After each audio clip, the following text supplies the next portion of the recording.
Hello, my name is Nancy Wick, and this is my gastrointestinal system presentation. My presentation is on ulcerative colitis. Ulcerative colitis and Crohn's disease are classified as the irritable bowel syndrome. They're usually grouped together until further testing and symptoms offer a definitive diagnosis of which your physician will do.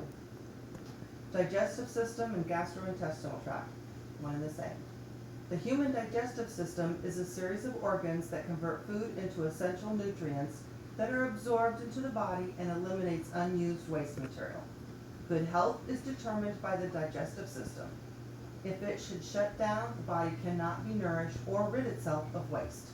The GI tract begins at the mouth, includes the esophagus, stomach, small intestines, large intestines, and rectum, ending at the anus. Beginning to end is about 30 feet long.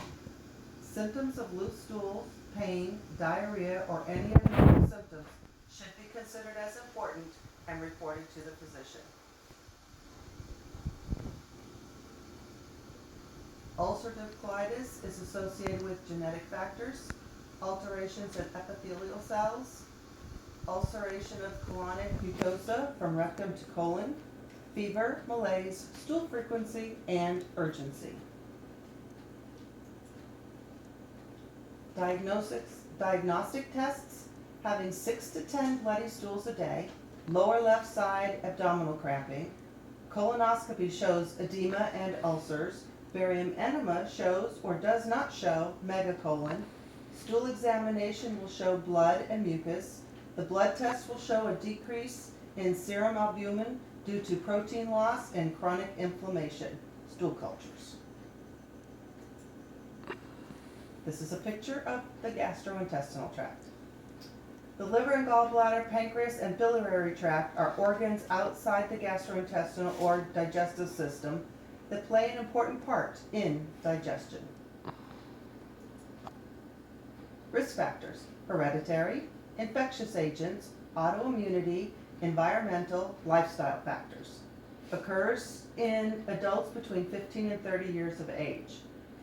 Risk of body image deficit many times goes unreported due to the intermittent occurrences.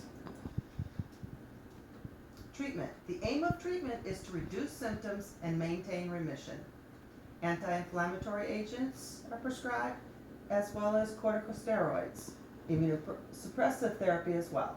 Nursing should assist with medication adherence through self-management and education. Health assessment. Weigh the client at the same time of day wearing approximately the same clothing. Place a chart on the bathroom door to report stools. Perform a Guaiac test to assess for blood in the stool. Maintain accurate intake and output by use of a chart on the patient's bedside or door. Include all drinks, food, and IV fluids, including urine and stools. Place the INO card on the door and bathroom so everyone will know to collect the data.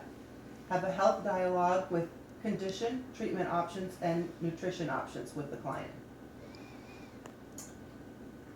Monitor the character and frequency of bowel movements using a stool chart. Occult blood tests for stools to assess for blood. Maintain accurate intake and output and daily weight checks. Assess perineal area for skin breakdown. Involve the client in care and discussion of treatment options. Teach coping strategies. Teach the importance of increased fluid intake and continued follow-up with gastroenterologists for colorectal exams. These are my references. And this is an intake-output chart. You can see the intake on the left-hand side and the output on the right-hand side. It could be either or. And you want to collect for intake would be anything oral that they drank or ate, as well as your IV fluids. Then you've got your urine and your stool. Here is a copy of my, are you getting it?